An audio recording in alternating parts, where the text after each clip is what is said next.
So here's a video for Sam and Nigel. This is for the PX90. This is the premium radio, and this is an LCV. This is our LCV. And a quick guide on the installation. So here you have the big lead that goes to the blue sockets. Now they're covered here in black noise suppression tape. This is an experiment in my car, but this is your big blue connector that comes off the back of the radio you've taken out, and that connects into this lead which comes down to here. So that's the first lead. The second lead is this large one here. There's only one of these large ones in the kit, so you cannot get the socket wrong. And what this one does is provide, in this case, just the microphone input, which is there. If you remember, yours has got the separate microphone, and you can put the separate microphone into there. Okay, we're not actually using it for anything else at this stage. The third one is a little USB one that fits there.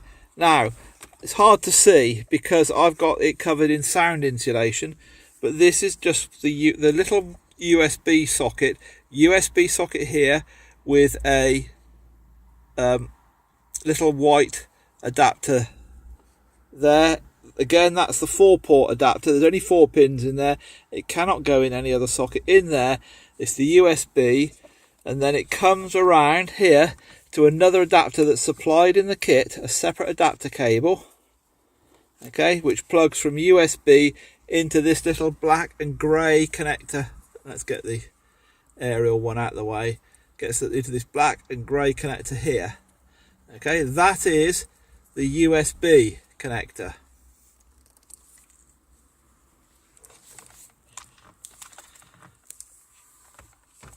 The next one along is this multi-purpose socket here. I've got, but nothing is connected. This was because I'm going to start experimenting with cameras. Okay, but you don't need that one in there.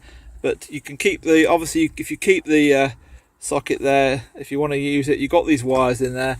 At some point there'll be a camera that goes in there for reversing camera. Right, aerials. This is the new FM aerial. It comes around, it's this grey connector here, and it connects into the grey connector from your car. That's the FM aerial. Just connect the two together and drop that one into there like that. This little adapter here is one I've provided in the kit. It goes for this turquoise one that goes from the DAB radio aerial, which is down here.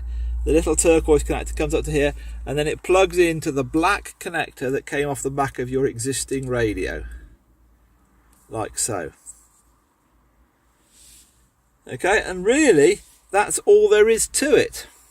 Okay, now I've got a GPS, so the puck, you've got a GPS puck as well, so that comes in from, I put it up on the dashboard and fed it underneath, through the back of the dashboard, underneath through the top of the glove box, comes out here and then goes into the GPS socket, which is there, marked GPS. And in reality, that's about it. Okay, now there is a spare connector on the Jimny, a little sort of whitey grey connector that's not used. Okay, it's not connected to the radio. Now you can't see it on mine because I've tucked it away, because of possible rattling noises, but it isn't used and it is in there. So everything else, I think, hopefully, to be honest with you, is pretty straightforward. Okay, main connector. This one for the microphone, this one here for the USB. This one's not required, but I'm playing it with the camera. There's the FM aerial, there's the DAB aerial on the adapter cable in the kit, and here is the GPS. And that is about it.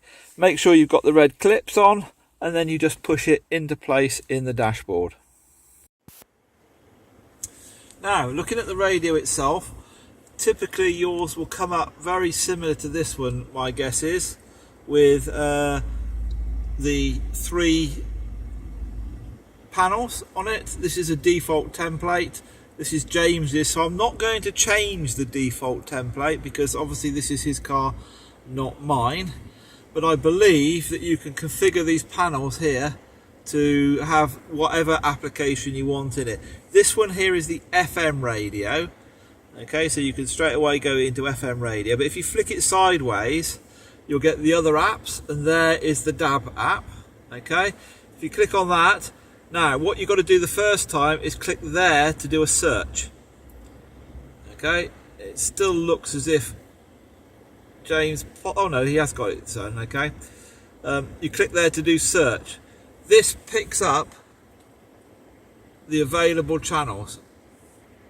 Okay, so you can see it processing away here. I might have to speed this bit up because it will take quite a while to go through. You may have to be very patient with this because it's searching through for all the different DAB stations that you have. Now, as I said in one of my other videos, we're very fortunate to have 220 odd, something like that. You'll probably see it in a minute. It'll probably list out how many it's found. Something like 220 stations around here. Okay, so it will take a while, particularly once it appears to have finished. It will take a while to find all the radio stations.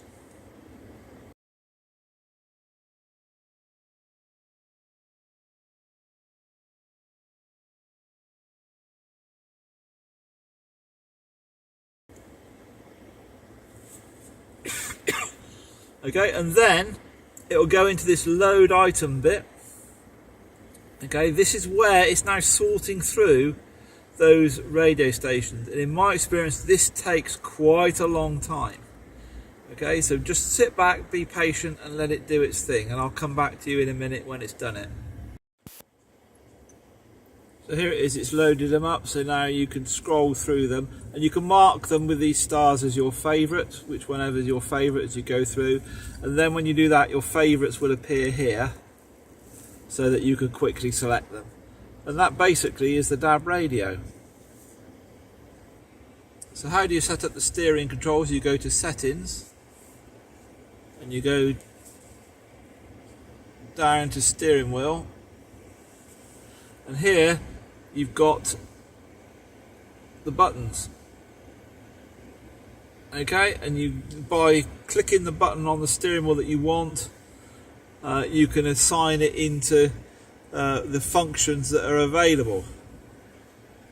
So here, I mean, I've already recorded them, but I'm pressing the buttons on the screen, on the steering wheel, and you can see it stepping around. If I was then to press the button here to relearn what it is,